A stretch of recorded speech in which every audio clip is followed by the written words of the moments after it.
Fifth chapter loss of motion നമ്മൾ നോക്കുന്നു. അതിൽ എന്താണ് മൊമെന്റം? മൊമെന്റത്തെ നമ്മൾ ക്യാപിറ്റൽ പി എന്ന ലെറ്റർ ഉപയോഗിച്ച് റെപ്രസെന്റ് ചെയ്യുന്നു.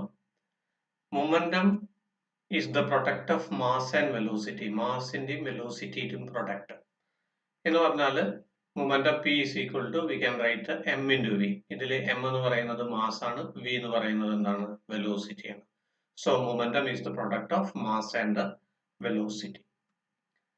നമുക്ക് മൊമെന്റത്തിന്റെ എസ് ഐ യൂണിറ്റ് ആണ്. മാസിന്റെ എസ് ഐ യൂണിറ്റ് കിലോഗ്രാം, വെലോസിറ്റിയുടെ യൂണിറ്റ് മീറ്റർ പെർ സെക്കൻഡ് ആണ്. അതുകൊണ്ട് മൊമെന്റത്തിന്റെ S I unit kilogram metre per second. അതുപോലെ തന്നെ ഡയമെൻഷണൽ ഫോർമുല, മാസിന്റെ ഡയമെൻഷണൽ ഫോർമുല എം ആണ്, വെലോസിറ്റിയുടെ എൽ ടി റേസ്ഡ് -1 ആണ്. അപ്പൊ നമുക്ക് എന്ത് കിട്ടി? M L T raised -1.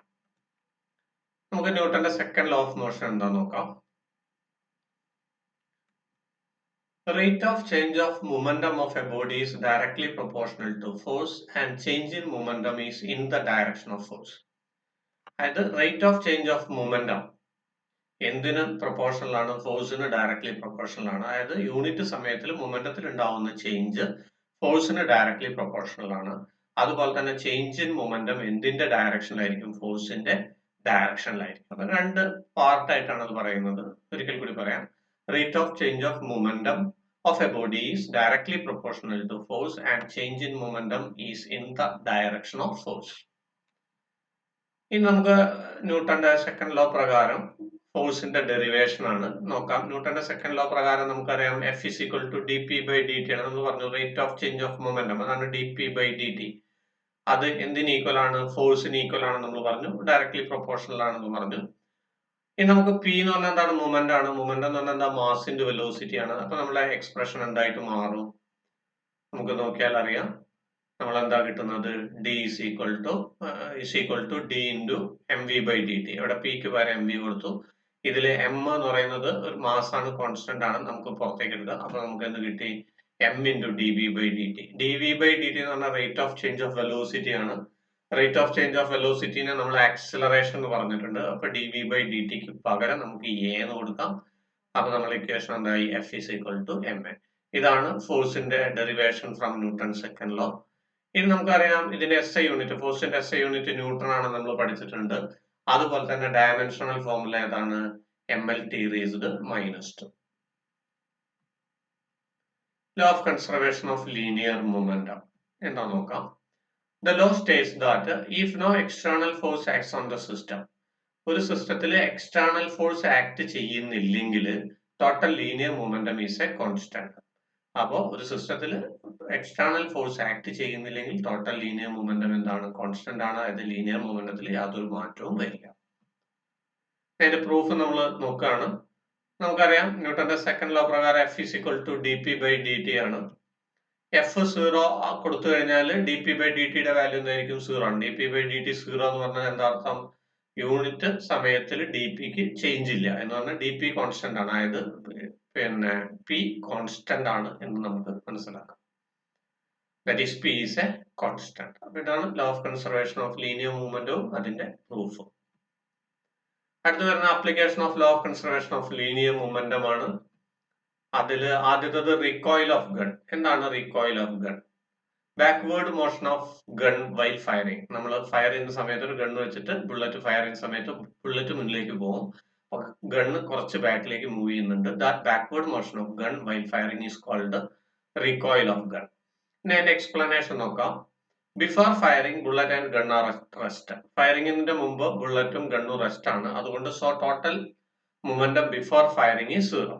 ഇപ്പൊ ബിഫോർ ഫയറിംഗ് ടോട്ടൽ മൊമെന്റം 0 ആണ്. ആഫ്റ്റർ ഫയറിംഗ് എന്താവണം? ടോട്ടൽ മൊമെന്റം 0 ആവണം. അതാണ് law of conservation of linear momentum. After firing bullet moves forward. Bullet എന്ത് ചെയ്യുന്നുണ്ട്? മുന്നിലേക്ക് മൂവ് ചെയ്യുന്നുണ്ട്. To conserve forward momentum gun has to move backward. അപ്പൊ ഈ ഫോർവേഡ് മൊമെന്റത്തെ കൺസർവ് ചെയ്യണമെങ്കിൽ, അതായത് ടോട്ടൽ മൊമെന്റം ആഫ്റ്റർ ഫയറിംഗ് 0 ആക്കണമെങ്കിൽ ആര് പിന്നിലേക്ക് മൂവ് ചെയ്യണം? ഗണ്ണ് പിന്നിലേക്ക് മൂവ് ചെയ്യണം. ഈ ഗണ്ണിന്റെ ബാക്ക്വേർഡ് മോഷനെയാണ് നമ്മൾ എന്ത് പറയുന്നത്? റിക്കോയിൽ ഓഫ് ഗൺ എന്ന് പറയുന്നത്. അപ്പൊ ഇവിടെ നമുക്ക് പറയാം ആഫ്റ്റർ ഫയറിംഗ് ഇതാണ് വരുന്നത്. ടോട്ടൽ മൊമെന്റം ഓഫ് ഗൺ ആണ് എം വി എന്ന് പറയുന്നത്. അതുപോലെ തന്നെ മൊമെന്റം ഓഫ് ബുള്ളറ്റ് ആണ് small M V is equal to 0 ആണ് ബിഫോർ ഫയറിംഗ് വരുന്നത്. അപ്പൊ ഇതിൽ നിന്ന് നമുക്ക് mv is equal to minus small mv. ഇതിൽ നിന്ന് റീകോയിൽ വെലോസിറ്റിയുടെ ഫോർമുല നമുക്ക് കിട്ടും v is equal to minus mv by m.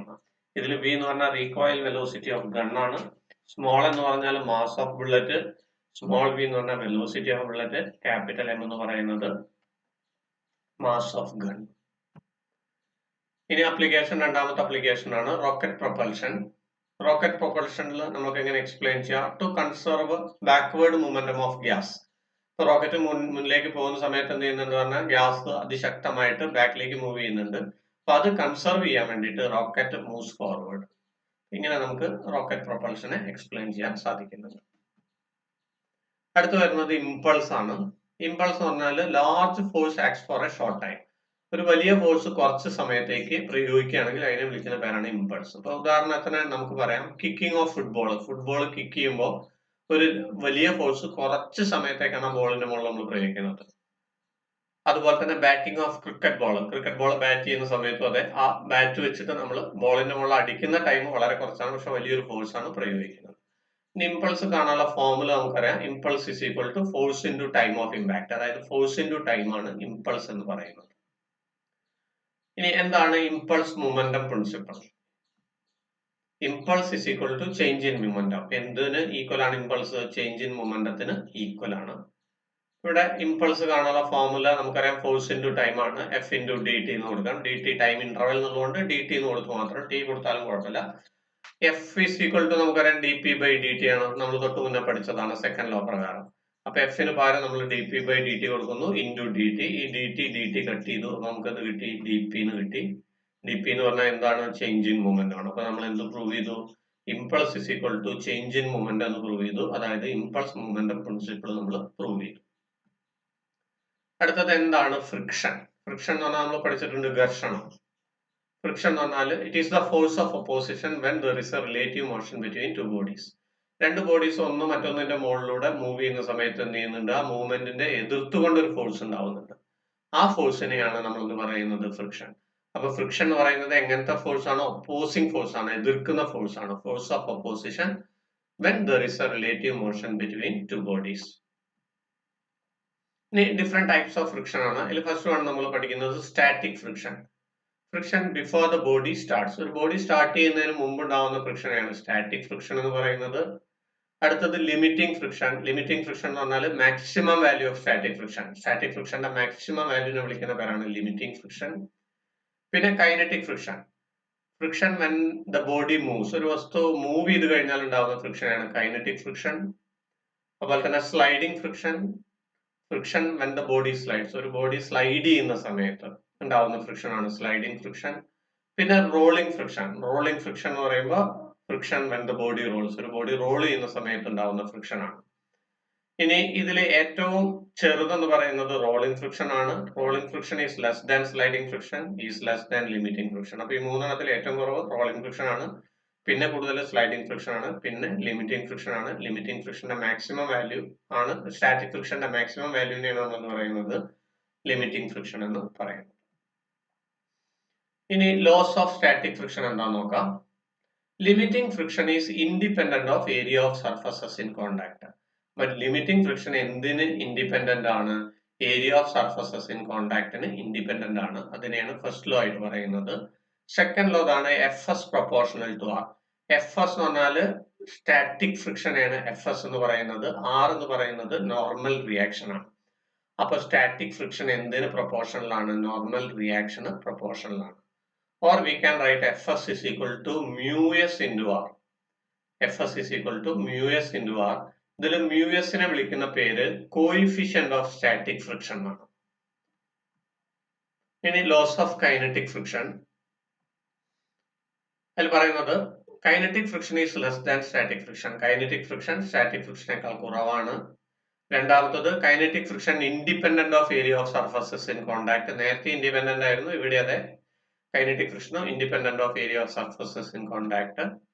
ഇനി F K proportional to R. Kinetic friction proportional to R. നേരത്തെ നമ്മൾ F S static friction proportional to R പറഞ്ഞു, ഇവിടെ F K proportional to R ആണ്. അപ്പൊ ഇവിടെ നമ്മൾ ആ പ്രൊപ്പോർഷണാലിറ്റി റിമൂവ് ചെയ്യാൻ വേണ്ടിയിട്ട് മ്യൂ കെ ആണ് ഉപയോഗിക്കുന്നത്. മ്യൂ കെ എന്ന് പറഞ്ഞാൽ എന്താണ്? കോയിഫിഷ്യന്റ് ഓഫ് കൈനറ്റിക് ഫ്രിക്ഷൻ ആണ്. ഇതാണ് ലോസ് ഓഫ് കൈനറ്റിക് ഫ്രിക്ഷൻ. ഇനി angle of friction.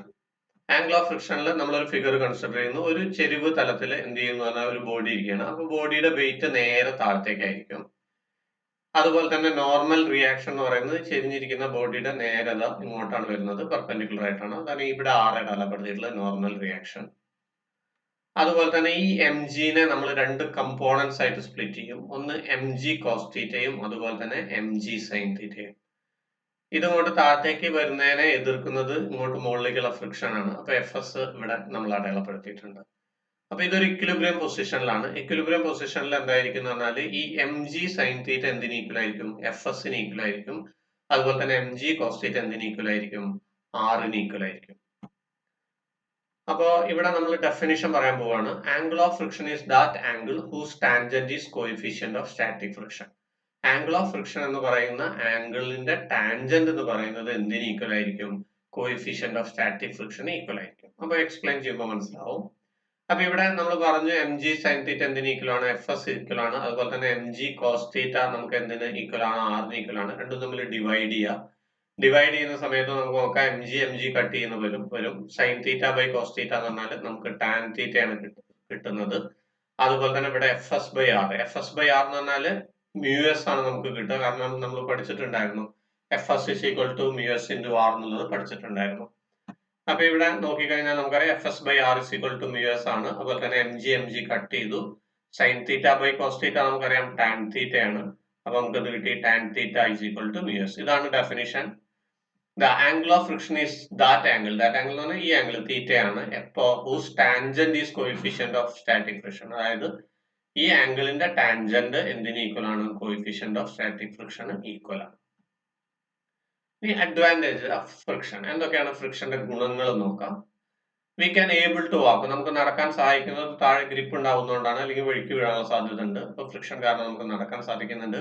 V can able to hold objects in hand. വസ്തുക്കളെ കൈകൊണ്ട് പിടിക്കാൻ പറ്റും. വഴുവഴുപ്പിലാണെങ്കിൽ കയ്യിൽ നിന്ന് പോകും. Light a match stick. നമുക്ക് തീപ്പെട്ടി കത്തിക്കാൻ ഫ്രിക്ഷൻ ഉണ്ടായതുകൊണ്ടാണ് ഈസ് എ മസ്റ്റ്. ഓക്കെ. ഇനി ഇതുകൊണ്ട് ഡിസഡ്വാൻറ്റേജ് ഉണ്ട്. എന്തൊക്കെയാണ് ഡിസഡ്വാൻറ്റേജ് നോക്കാം. Friction produces wastage of energy ഉണ്ടാവും. അതുപോലെ തന്നെ റെഡ്യൂസസ് എഫിഷ്യൻസി ഓഫ് എഞ്ചിന്റെ കഴിവ് കുറയ്ക്കുന്നുണ്ട്. Produces wear and tear of moving parts. Wear and tear എന്ന് പറഞ്ഞാൽ തേയ്മാനം. അപ്പൊ നമ്മളെ ടയർ ഒക്കെ ആണെങ്കിലും മൂവ് ചെയ്യുന്ന സമയത്ത് ഫ്രിക്ഷൻ മൂലം എന്ത് ചെയ്യുന്നുണ്ട്? തേയ്മാനം സംഭവിക്കുന്നുണ്ട്. ഇതൊക്കെ ഡിസ്അഡ്വാൻറ്റേജസ് ഓഫ് ഫ്രിക്ഷൻ ആണ്. ഇനി എന്താണ് ലൂബ്രിക്കന്റ്? ലൂബ്രിക്കന്റ് പറഞ്ഞാൽ നമുക്കറിയാം മീഡിയം വിച്ച് റെഡ്യൂസസ് ഫ്രിക്ഷൻ കുറയ്ക്കാൻ വേണ്ടി നമ്മൾ ഉപയോഗിക്കുന്ന മീഡിയത്തിനെ വിളിക്കുന്ന പേരാണ്. സാധാരണയായിട്ട് നമ്മൾ എന്തൊക്കെ ചെയ്യാറ്? Oil, grease, ball bearing. സൈക്കിളിലൊക്കെ പിന്നെ വീലിന്റെ മുകളിൽ നമ്മൾ ബെയറിംഗ് ഉപയോഗിക്കാറുണ്ട്. ചെറിയ ബോൾസ്, ബോൾ ബെയറിംഗ് എന്ന് പറയുന്നത്. Car on A circular level road. ഒരു സർക്കുലർ ആയിട്ടുള്ള ഒരു റോഡാണ്, ലെവൽ ആയിട്ടുള്ള റോഡാണ്. അപ്പൊ ആ കാറിന്റെ വെയിറ്റ് നേരെ താഴത്തേക്കായിരിക്കും. നോർമൽ റിയാക്ഷൻ നേരെ മുകളിലേക്കായിരിക്കും. ഇത് ഫ്രിക്ഷണൽ ഫോഴ്സ് ആണ്. ഈ ഫ്രിക്ഷണൽ ഫോഴ്സിനെ ഓവർകം ചെയ്യുന്നത് സെൻട്രിപെറ്റൽ ഫോഴ്സ് ആണ്. സെൻട്രിപെറ്റൽ ഫോഴ്സ് പറഞ്ഞാൽ സർക്കുലർ മോഷനിൽ സെന്ററിലേക്ക് ഉണ്ടാവുന്ന ഫോഴ്സിനെയാണ് സെൻട്രിപെറ്റൽ ഫോഴ്സ് എന്ന് പറയുന്നത്. അപ്പൊ ഈ സെൻട്രിപെറ്റൽ ഫോഴ്സിനെ നമ്മൾ M V square by R എന്ന ലെറ്റർ ഉപയോഗിച്ചിട്ടാണ്, ഫോർമുല ഉപയോഗിച്ചിട്ടാണ് റെപ്രസെന്റ് ചെയ്യുന്നത്. M mass, V velocity, R radius of the circular path. ഇതാണ് സെൻട്രിപെറ്റൽ ഫോഴ്സ്. ഈ സെൻട്രിപെറ്റൽ ഫോഴ്സ് എന്തിന് ഈക്വൽ ആയിരിക്കും? ഈ എഫിന്, ഫോഴ്സ് ഓഫ് ഫ്രിക്ഷൻ. ഇവിടെ സ്റ്റാറ്റിക് ഫ്രിക്ഷൻ ആണ്. സ്റ്റാറ്റിക് ഫ്രിക്ഷൻ ഈക്വൽ ആണ്. അപ്പൊ M V square by R is equal to നമുക്ക് എന്ത് കിട്ടി? എഫ് എസ് കിട്ടി. ഇനി M V square by R is equal to F S is equal to നമ്മൾ തൊട്ട് മുന്നേ പഠിച്ചു മ്യൂ എസ് ഇൻറ്റു ആർ എന്നുള്ളത് പഠിച്ചതാണ്. ഇനി ഇവിടെ ഫിഗർ നോക്കി കഴിഞ്ഞാൽ ഇക്വിലിബ്രിയം പൊസിഷനിലാണെങ്കിൽ ആർ എന്തിന് ഈക്വൽ ആണ്? എം ജിക്ക് ഈക്വൽ അല്ലെ. അപ്പൊ ഈ ആറിന് പകരം നമ്മൾ എം ജി കൊടുക്കുന്നു. അപ്പൊ നമുക്ക് കിട്ടി M V square by R is equal to mu S into M G. M cut ചെയ്തു, വി സ്ക്വയറിനെ ഇവിടെ നിർത്തി, ആറിനെ ഇങ്ങോട്ട് കൊണ്ടുപോകുമ്പോൾ മുകളിലേക്ക് വന്നു. അപ്പൊ നമുക്ക് എന്ത് കിട്ടി? V square is equal to mu S into R G. നമുക്ക് വേണ്ടത് വി ആണ്. അപ്പൊ ഈ ക്വാണ്ടിറ്റിയുടെ റൂട്ട് കണ്ടാൽ മതി. അപ്പൊ V is equal to root of mu S into R G. ഇതൊരു മ്യൂ എസ് എന്ന് പറഞ്ഞാൽ കോഎഫിഷ്യന്റ് ഓഫ് സ്റ്റാറ്റിക് ഫ്രിക്ഷൻ ആണ്. ആർ എന്ന് പറഞ്ഞാൽ റേഡിയസ് ഓഫ് സർക്കുലർ പാത്ത് ആണ്. ജി എന്ന് പറഞ്ഞാൽ ആക്സലറേഷൻ ഡ്യൂ ടു ഗ്രാവിറ്റി ആണ്. അപ്പൊ ഒരു സർക്കുലർ ലെവൽ റോഡിൽ ഒരു കാറിന് സ്കിഡ് ചെയ്യാതെ പോകാൻ പറ്റുന്ന മാക്സിമം വെലോസിറ്റി ആണ് അത്. V is equal to root of mu S into R G.